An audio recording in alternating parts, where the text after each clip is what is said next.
Hello everyone, my name is Alondra Tapia and today I am going to be talking about the lack of physical activity.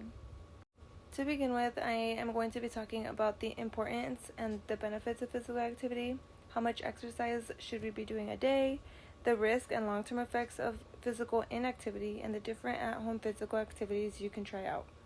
Before we get started, I did want to include a quote by Nelson Mandela, who once said, "Exercise is the key not only to physical health, but to peace of mind." Going into our first topic, I'll be talking about the importance and benefits of physical activity. Why is physical activity so important? Physical benefits are that it enhances cardiovascular health, reduces health problems, boosts your immune system, improves sleep quality, increases lifespan, strengthens bones and muscles, improves the ability to do daily living activities and prevent falls in your future, manages chronic health conditions and disabilities. Just like these few physical health benefits to physical activity, there are also mental health benefits.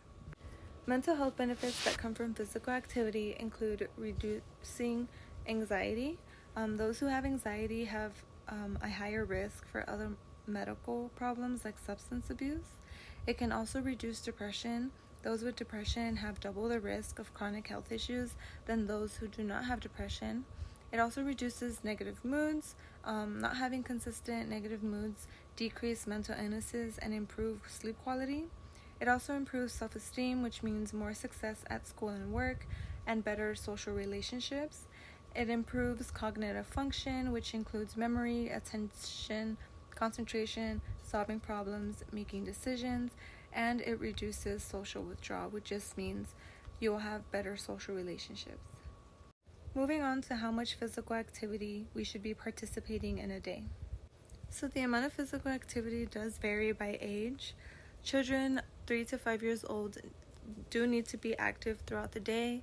Adolescents ages 6 through 17 years old need to be active for at least 60 minutes every day. Adults, each week, they need to have a minimum of 150 minutes of moderate to intense physical activity and 2 days of muscle strengthening activities, which is according to the physical activity guideline for Americans.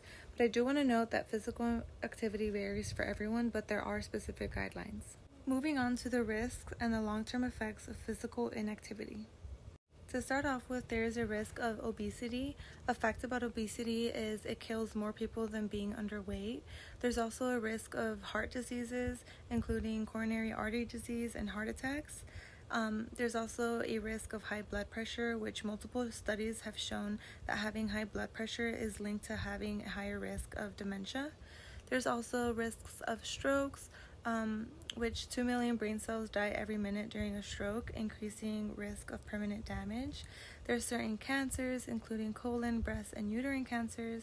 And then there's osteoporosis, which can lead to falls in your future self, which is the #1 leading cause of death in elders. And lastly, I'm going to be talking about at-home workouts and preventative measures. It is very common for people to have excuses to not work out, to not go to the gym, like no money for a gym membership, no time to go to the gym, or going to the gym just simply doesn't fit in your schedule. Well, there are solutions. The internet. Otherwise, YouTube. YouTube has multiple workouts, and I did include a couple on the next slide just to show as an example. So here we can see the difference of the different type of workouts that YouTube has. For example, there's 7-minute workouts and then there's hour-long workouts. It all just depends on what you prefer and what fits in your schedule.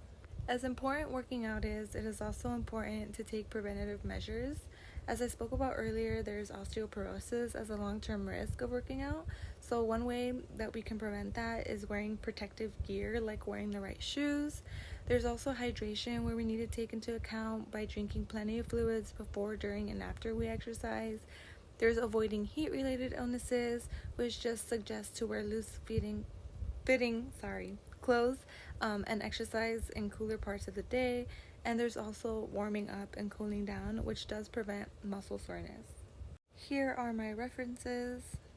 And thank you so much for listening. I hope I motivated you guys a little bit more just to work out and to take care of your bodies as you do so. Thanks.